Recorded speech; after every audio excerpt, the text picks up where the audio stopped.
আজ থেকে নিয়ে প্রায় 4000 বছর আগে। কত বছর আগের ঘটনা এটা? আরো জোরে বলেন।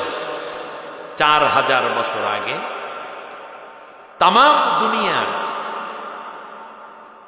প্রেসিডেন্ট, তাম দুনিয়ার বাদশাহ, তাম দুনিয়ার সরকার প্রধান সুলাইমান। সুবহানাল্লাহ। কতটুকুর প্রধান? বাংলাদেশ, ভারতীয় উপমহাদেশ,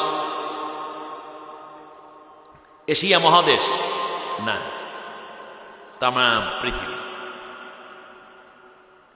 3.5 লক্ষাধিক সৈন্য নিয়ে অশ্বারোহী, উষ্ঠারোহী, গাধায় আরোহী আছে, খচ্চরের পিঠেও বাহন আছে, পদাতিক বাহিনী এবং বিভিন্ন সেক্টরে সৈন্যবাহিনীকে নিয়ে যখন তিনি লং মার্চ কিংবা বড় রকমের কোন সেনা অভিযানে বের হয়েছে। কত সংখ্যক আছে এই বাহিনীতে? 3.5 লক্ষ। বিশাল সৈন্যবাহিনী নিয়ে, এর মধ্যে হাতি আছে, হস্তি বাহিনী আছে।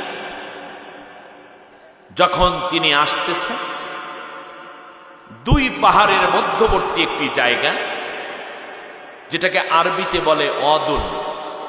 অদুন শব্দের অর্থ হচ্ছে 2 পাহাড়ের মধ্যবর্তী যেই জায়গাটা থাকে, এইটাকে বলে অদ। খেয়াল করেছেন কিনা? এটাকে আরবিতে কি বলে?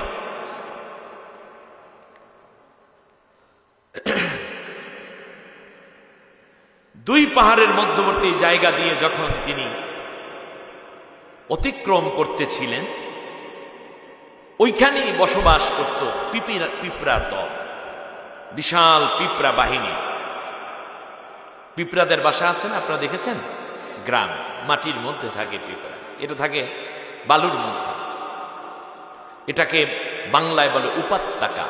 2 পাহাড়ের মাঝখানে যে সমতল জায়গা, এটাকে বাংলায় কি বলে?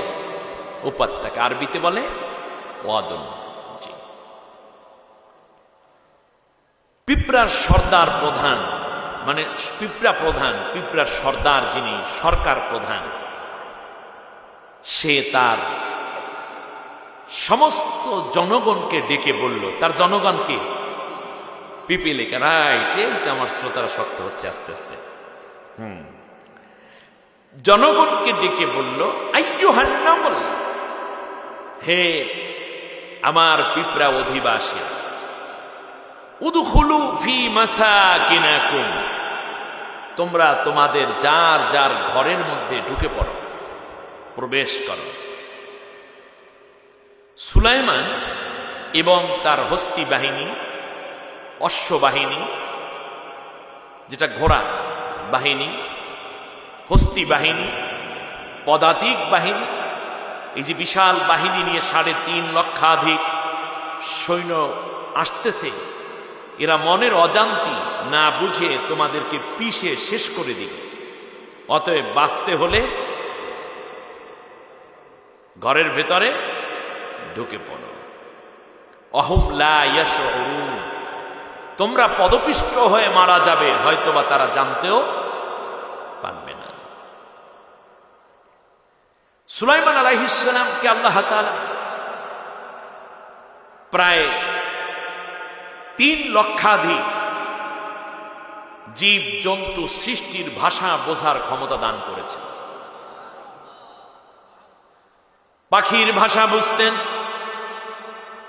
জিনের ভাষা বুঝতেন, কীট পতঙ্গের ভাষা বুঝতেন, চাঁদ কি বলে এটা তিনি বুঝতেন, নক্ষত্রগুলো একে অন্যের সাথে কি কথা হয়, সূর্য সকালবেলা উদিত হয়ে কি বলে, সমুদ্রের ঢেউ কি কথা বলে, পশু পশুর সাথে কি কথা বলে, পিঁপড়া পিঁপড়ার সাথে কি বলে, মৌমাছি মৌমাছির সাথে কি বলে, মেঘের গর্জনের মধ্যে কি কি কথা হচ্ছে, বৃষ্টিগুলো কি আওয়াজ দিয়ে জমিনের দিকে নাজিল হচ্ছে, পাতায় পাতায় কি কথা হয়, সাপের মধ্যে কি কথা হয়, গরুর মধ্যে আবার কুকুর এবং বিড়ালের মধ্যে কি কথা হয়, এই রকম সব কথাগুলো বোঝার ক্ষমতা আল্লাহ রব্বুল আলামিন সুলাইমানকে দান করেছিলেন।